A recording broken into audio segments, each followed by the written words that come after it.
Hello, and thanks for coming along to And We Have an Office Dog, the digital agency podcast where we talk to agency owner-directors and learn more about what makes them tick.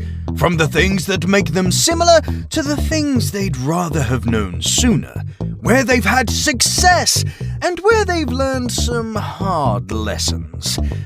All will be revealed with your host, Chris Simmons, the agency coach, and he'll be talking to a different awesome agency person in each episode, asking them 4 questions and seeing where the conversation takes us over the next 25 minutes. Okay, so let us begin. Over to you, Chris. Thanks, voiceover guy. And on the podcast today, we've got Martijn, or Martin, the founder of Onder in the Netherlands, isn't it? Yeah, it's based in the Netherlands. Yeah. Welcome to the podcast. Yeah, thanks a lot for having me. How are you doing today? How's things over there? Yeah, things are quite busy. Busy in helping people with SEO. We have some projects running. So tell me a little bit about Onder. Give the agency a plug, just in case there's a potential client listening. Yeah, we are a small but growing SEO agency founded 2 years ago. Before that, I was a full-time freelance SEO specialist, just as many of the other podcast attendees. We are focusing solely on SEO, so no Google Ads, no socials, and we have the ambition or the vision to be the best or one of the best SEO agencies in the Netherlands. So I think that's basically it. We are around 10. I have 10 team members right now. Wow, 10 people in 2 years. 2 of those years being a pandemic as well. So that's amazing. Yeah, I think the SEO demand is really growing. Also in the pandemic. First weeks we were in quite panic. So was everyone. Some travel clients that called me and said, "Okay, goodbye." But after that, we had a lot of clients that are really growing in the do-it-yourself market, for instance. Yeah, absolutely. So 2 years, I think for you, it must feel really short, but also really long, given how much you have to do. You don't just, but in those first couple of years, you're not just the founder, you're the everything for quite a while. So how many different hats do you currently wear? I think like 5 or 6 different hats, because founder, SEO specialist, just improving strategy for clients, but also doing sales, hiring people, doing administration, working on marketing, training people a lot. Yep. I remember I once did a presentation to the team because they used to think that I was just not in the office. They didn't really understand. So I did a presentation to everyone to kind of explain, this is where we are now, this is where we're going to be. And in the one slide where I was like, this is where we are now, I showed like the organization chart. And I was like, all of these roles, there's the finance, the operations, the marketing, the CEO, the accountant, the hiring and firing, the this and that. That's me. Yeah. And I really want that to not be me. So this is the future of the agency, and this is how we're going to get there. And it made people understand, A, why I'm not in the office very often, because I'm in meetings and all sorts of things, and B, why there needs to be a change and everyone's got a place to live, and it gave the company some more direction, which was great. Mm-hmm. Yeah, I think we right now are in the situation that we maybe hire people that do some kind of stuff that I'm doing, just discussed administration, for instance. Yeah, we have some help with that, but maybe we can hire someone for 2 days a week to get shit done that I do in the evenings. Trust me, the additional brain space that you get from having someone that you can trust to do something, even if it's a day or 2 a week, it pays in the long run, because you get to be more creative, you get to do more stuff with the team, you can do more training, you can do it's a hell of a lot nicer for you and your longevity of if you want to be the best, You got to get the best Yeah. in. So in the last 2 years, what do you think has been one of the major sort of most successful things that has happened in the agency? Yeah, apart from being growing revenue and being successful in a financial kind of way, the two successes we have is hiring team members who have the potential to be the core of the agency for a lot of years. That's my guess right now. So we began small and we are growing, and I have to have people around me that can grow with me towards some kind of level. So there's no freelance Martijn anymore, but it's a team of specialists that are running the show. And the last success is the change from Martijn is needed in every SEO strategy towards Martijn is not needed anymore. Yeah, that's a nice feeling, isn't it? Yeah, some clients I don't speak to anymore. Maybe in some kind of relationship way or building relationships, but not the strategical part. Yeah, so that's a good situation. That was one of the things that I feared a lot when I started the agencies. Was someone you hire someone, they're good at what they do, but then when you hand that client over to them to deliver all of the services, and you only ever see the client, maybe on a quarterly review or at a lunch or something like that, there's a lot of risk with that, but you have to trust the team. Yeah.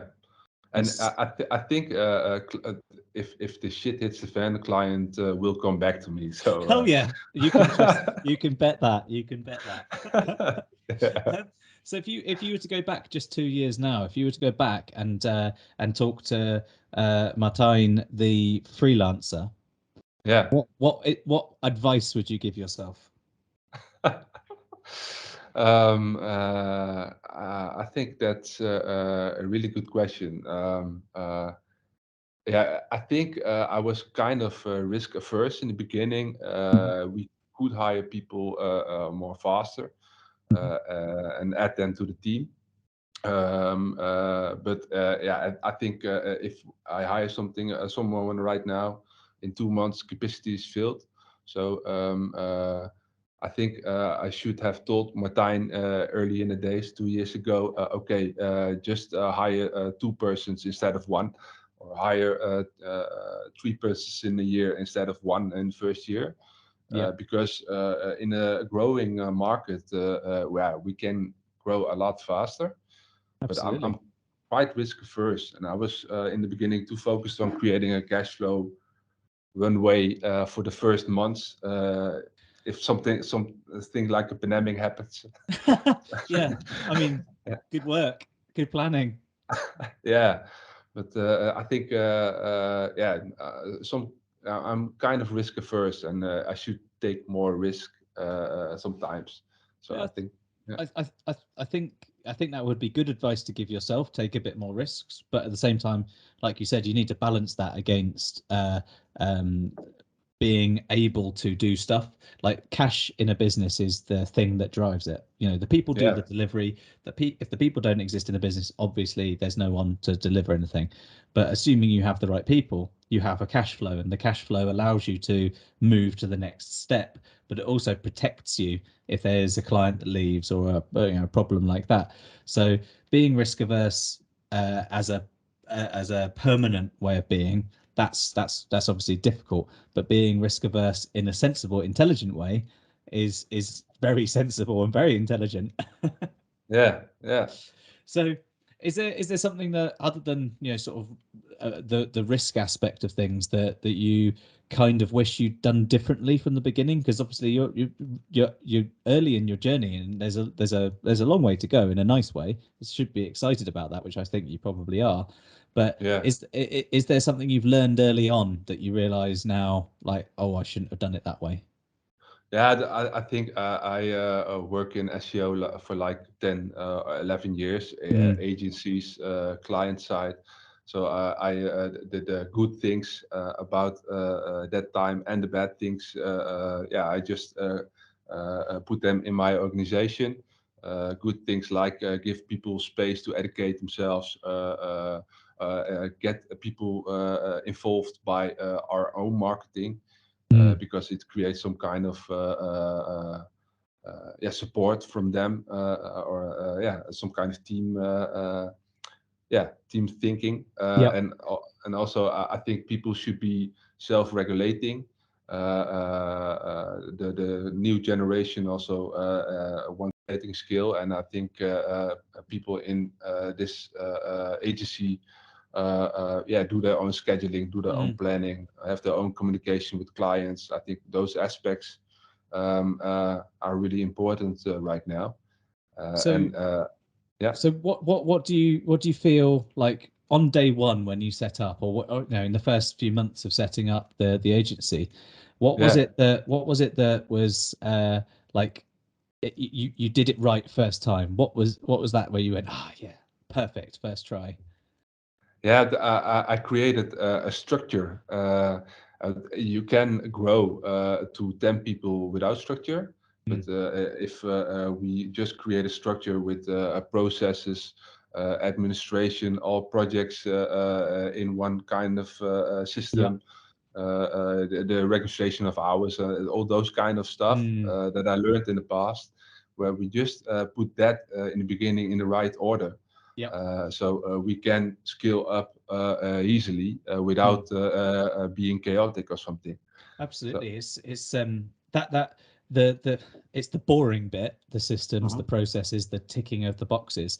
But it is, but between having an agency which gets, if you get to say 10 people and you don't have that, then it's really hard to get it done, because you're trying to get 10 people to do a new thing. Whereas if you'd, like you say, done it early on, then that means that your life is a lot easier now, and it will be able to scale better because you can modify those things better. I think there's this year and maybe the half of next year, we have to get all processes in line, but the strategic part, administrational part, and project part is done in the beginning. So you've got the beginning of your agency relatively fresh in your mind. If someone's listening to the podcast right now who's just about to start an agency for themselves, and they were waiting for your one piece of advice, what might that one little piece of advice be to that person? Just do it, because maybe it's some kind of like marketing gimmick, but I think that's the mindset. If you have certain dreams or certain ambitions, just do it. Maybe you should do your research up front. Is there some kind of demand for the things you offer? Do you have a vision where SEO in this case is going to? But then just do it. And I also think in the beginning, the years, the start, your network is really important.